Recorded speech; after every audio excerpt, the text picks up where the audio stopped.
J'ai choisi comme psaume donc le psaume 119, les 4 lettres du mot Tammuz. Et c'est la raison pour laquelle je commence tout de suite. Donc, vous prendrez le psaume 119, la lettre Tav. La lettre Tav qui veut dire 400. Très intéressant, 400, vous savez. Je peux faire maintenant un cours de 10 heures juste pour expliquer qu'est-ce que c'est que le chiffre 400. La lettre Tav.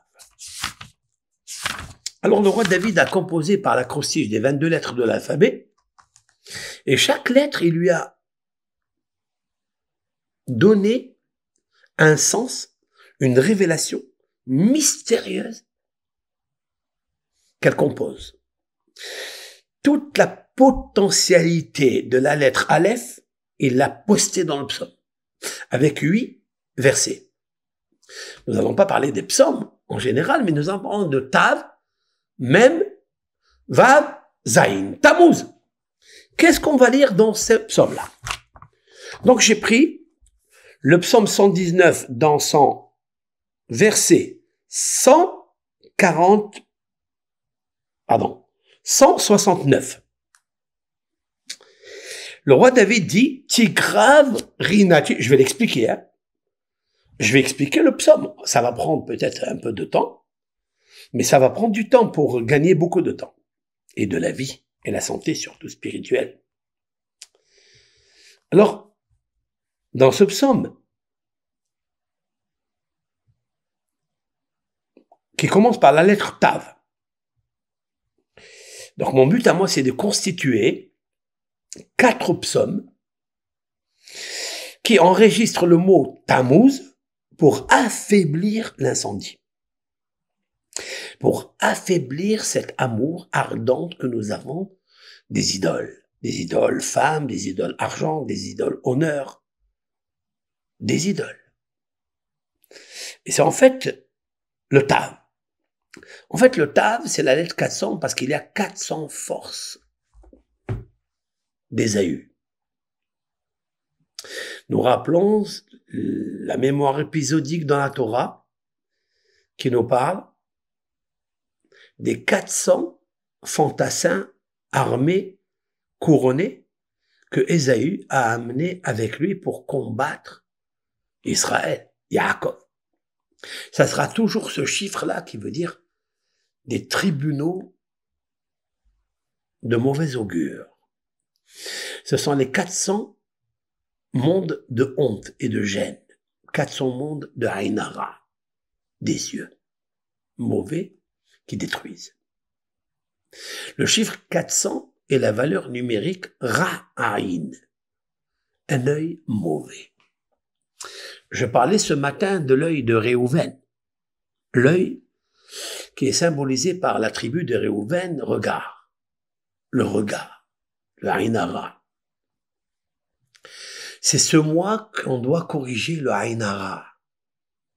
Le Haïnara, ça ne veut pas dire je veux détruire ce que l'autre a, non.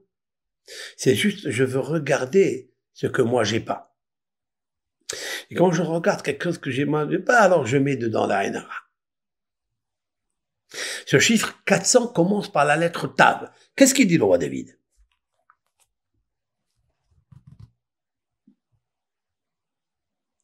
Tikra vrinati lefanecha Adonai.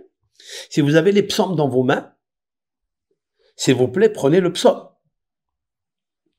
Parce que vous n'allez pas bouger de ce psaume parce qu'il est tellement intéressant. Tikra vrinati, le roi David, il prie, il dit à Hachem,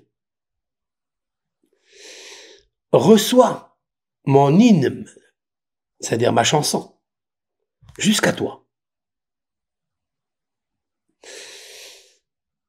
Kidvarecha havineni.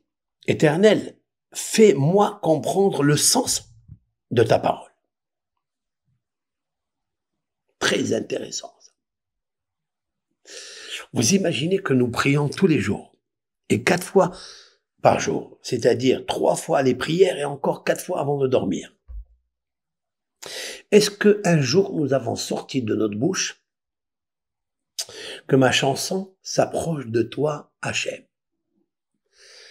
Ça veut dire qu'elle traverse tous les mondes, 4 mondes, 4. Tav. 4, c'est le maaser du maaser, c'est la dîme de 400. 4. Hachem, c'est le tétragramme. Je dis que mon hymne, c'est-à-dire que ma chanson, arrive jusqu'à toi. Nous n'osons pas dire ça. On n'arrive pas à imaginer que je peux, moi, une petite créature, j'ai la force de dire que ma parole, que ma chanson, que ma requête, que ce que je demande à Dieu arrive à lui. Nous disons à Hachem, écoute-nous. Non. Le roi David, il finit tous les psaumes. Aleph, Bet, dans les initiales, Aleph, Bet, Gimel, Dalet, Evav, c'est-à-dire les 21 lettres, il compose des chansons énormes, merveilleuses, que nous allons d'ailleurs traduire et interpréter. Et lorsqu'il arrive à la Altav, il dit, tu es grave que toutes ces prières s'approchent devant toi. Il faut être capable de le faire. Il faut oser le faire. Mais il dit, le roi David, quelque chose. Éternel, fais-moi comprendre le sens de ta parole. Waouh. Ça veut dire le sens de ta parole. Elle est en moi, elle est là. Fais-moi comprendre le sens, que ma parole, elle a un sens, elle va dans tous les sens. Juste, il faut qu'elle arrive à toi. Verset 170. Tavo tehinati lefanecha, que ma supplication vient devant toi, encore une fois, que imratra hatsileni, sauve-moi selon ta promesse.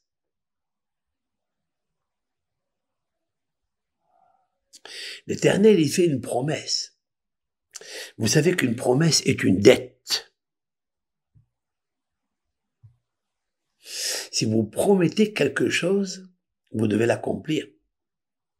Vous savez pourquoi le mauvais œil des 400 forces de ASM? Vous savez pourquoi il s'abat sur le monde? Parce que les personnes ont promis quelque chose et n'ont pas compris le sens de la parole de Dieu. Et le roi David dit que ma supplication arrive jusqu'à toi, hein, que tu accomplisses la promesse.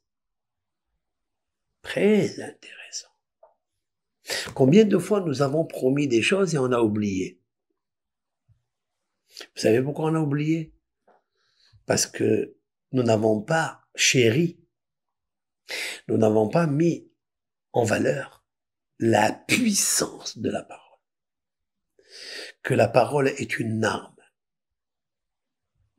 Que quand je dis à Dieu, fais cela, Dieu, il a une dette envers moi. La promesse. Il va la payer. Mais il faut que la parole arrive jusqu'à lui.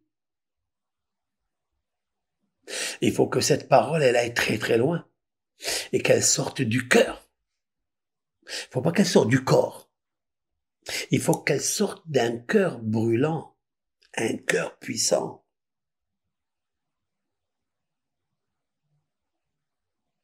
Que ma supplication arrive devant toi. Qu'est-ce que ça veut dire qu'elle arrive devant toi? Parce qu'il est possible qu'elle n'arrive pas du tout. Bien que tu as prié, tu as pleuré, mais elle n'arrive pas. Il y a des forces inconvénientes qui empêchent. C'est qui? C'est toutes les créatures, anges, destructrices que nous avons créées par nos paroles. Nous avons promis, nous n'avons pas fait.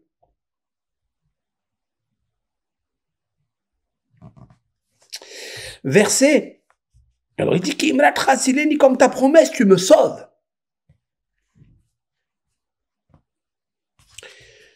Le verset 171. Tabana sefatai teila, qui te la medeni hoker. De quoi il parle? Mes lèvres laissent s'échapper tes louanges, car tu m'enseignes tes préceptes. Tiens, ça n'a ni queue ni tête. Le roi David parle maintenant encore de la bouche, mais il parle spécifiquement des lèvres. Que mes lèvres laissent s'échapper tes louanges. Qu'est-ce que ça veut dire que mes lèvres laissent échapper? Mais vous êtes contrôleur de vos paroles. Vous croyez que c'est un robinet qui est ouvert, qui fait échapper de l'eau ou du gaz? J'ouvre le gaz et le gaz il s'envole, mais je maîtrise. Qu'est-ce que le roi David nous dit? Que mes lèvres laissent échapper tes louanges. Mais il faut pas laisser échapper. Il faut que tu les contrôles, que tu sais ce que tu es en train de dire. Qu'est-ce que tu veux? Qu'est-ce que tu cherches? Comment, entre guillemets, soudoyer Dieu pour qu'il accomplisse sa promesse? Non.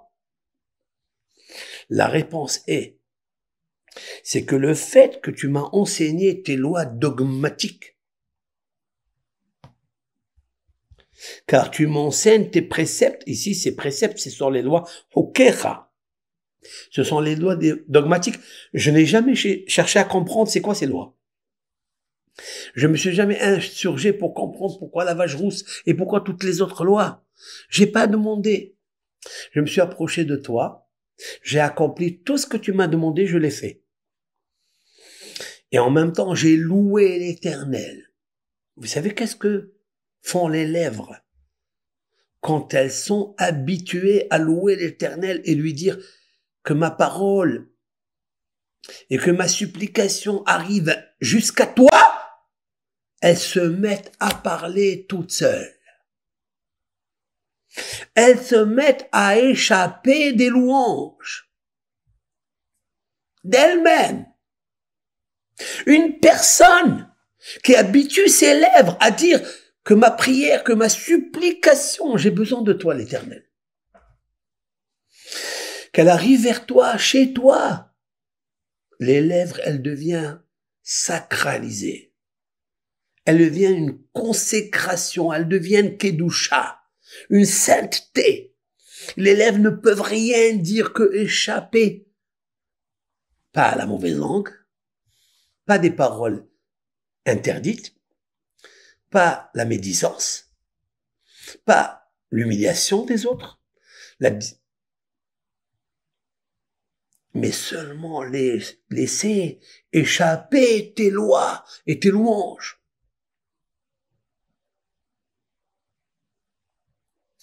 Verset 172. Ta'al leshoni imratecha. Ma langue chantera ta parole. Ki kol mitzvotecha tzedek.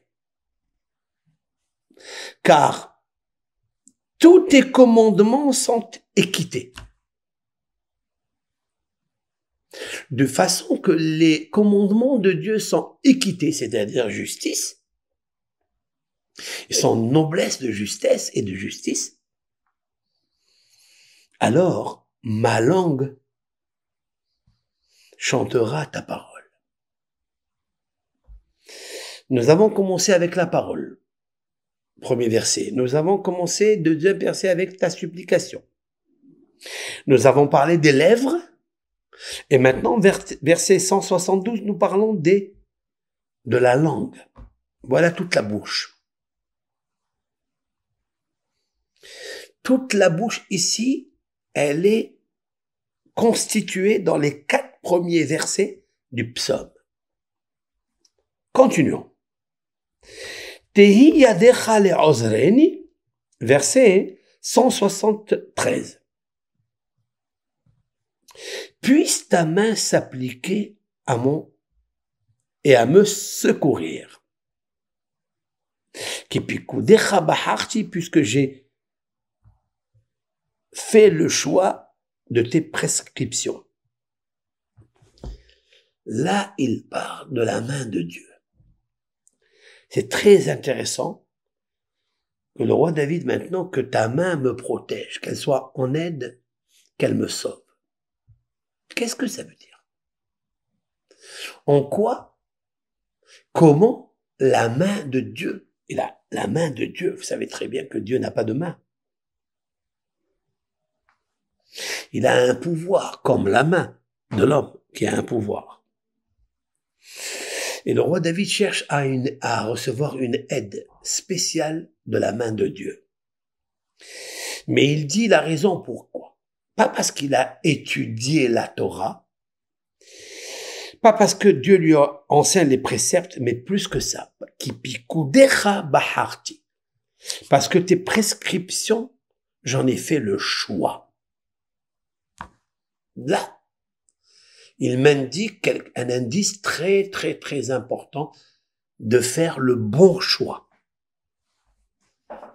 Quand je fais le bon choix, alors je sais à qui je parle, car toujours dans la vie, il faut un but. Il faut un but. Il faut un choix. Le roi David dit, j'ai choisi tes préceptes, tes prescriptions. Et comme ça brûle en moi que mon choix, c'est toi, Hachem, alors je peux te demander que ma parole, que ma langue, que mes lèvres, que mes supplications arrivent jusqu'à toi, parce que je sais que ta main va me sauver. Verset 174. Ta'afti lishu'atra Adonai, vetoratra sha'ashuai. J'aspire à ton secours éternel. Et ta loi fait mes délices. Là, il rentre quelque chose de très particulier. Vous avez vu que la loi de Dieu est un délice. Les lois de Dieu sont des prescriptions dogmatiques. Ce sont des gzérot. Ce sont des décrets incompréhensibles et irrationnels. Ça devient des délices. Yes. Ça dépend de ton choix. Si tu as choisi un choix, un plaisir charnel, Mahmad Bassar, Ta'avad Bassar, ok, t'as fait un choix. Mais si tu fais un choix des préceptes de Dieu, tes lèvres se mettent à faire des louanges. Les louanges, elles s'échappent.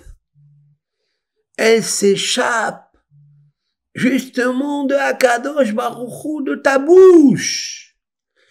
Parce que le choix, il est un vrai choix. C'est pourquoi que les patriarches étaient choyés. Ils étaient choyés parce qu'ils ont fait le choix des prescriptions de Dieu. Et tous les décrets deviennent des délices. Le roi David a dit dans un autre psaume, tu sais Hachem, ta Torah, elle est dans mes entrailles. Ça veut dire qu'on la mange. Avant d'arriver ici dans le ventre, elle passe par le gosier, par le palais, par la langue. Et ta loi fait mes délices. Ça veut dire qu'il est mitaneg à la chaîne. Le roi David, il a une jouissance. Il a une ta'ava. Ta'ava, c'est le désir, le délice. Parce que ta Torah, elle devient mes délices. En fait, c'est un joyau, c'est un jouet. Verset 175. Tehi nafshi udhaleleka, que mon âme vive pour te louer, que tes jugements soient mon soutien. Où vous avez vu que les jugements sont devenus des soutiens. Qui est-ce qui accepte que les jugements deviennent des soutiens de l'homme?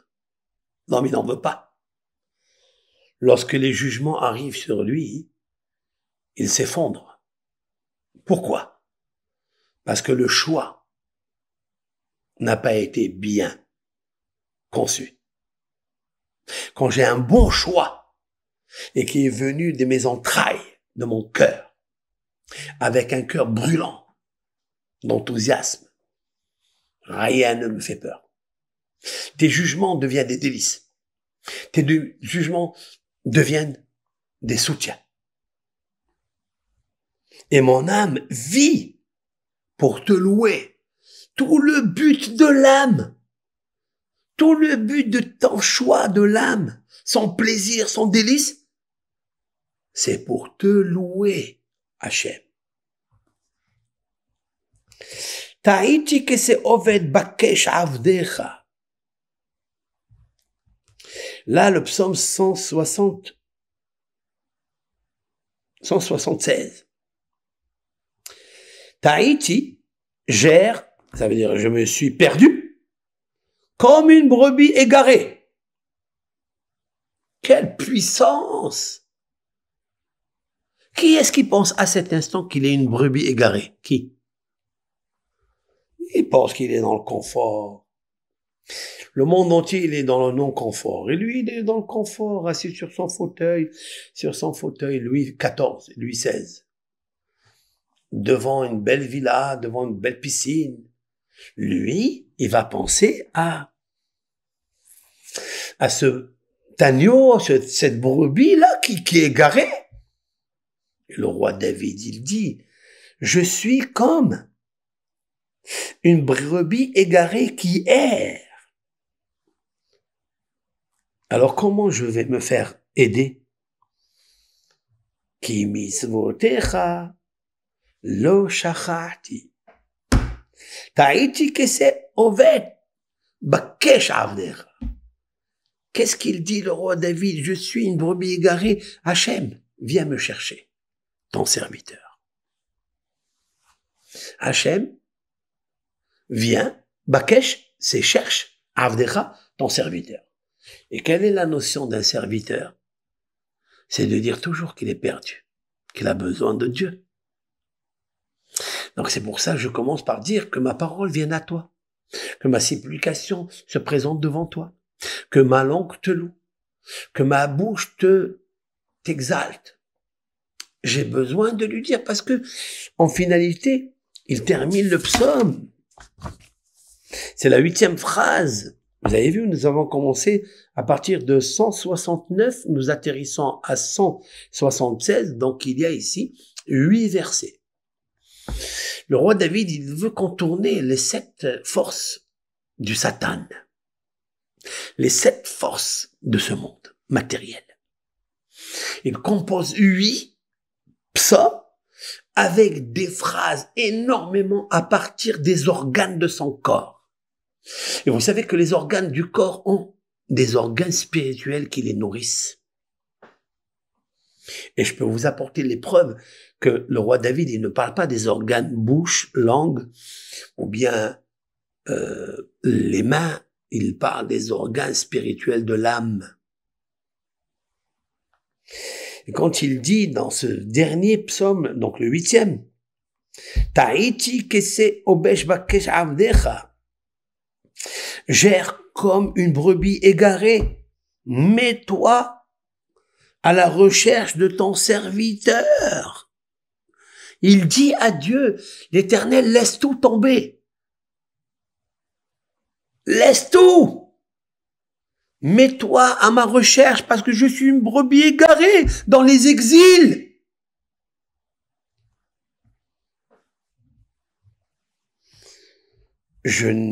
Car je n'ai pas oublié tes commandements. J'ai fait un choix. Si j'ai fait un choix, ben j'oublie pas. Mon choix, c'était commandements, c'était prescriptions, c'était lois, qui sont pour moi un délice. Mais maintenant, je suis égaré comme une brebis. Viens me chercher. Tiens.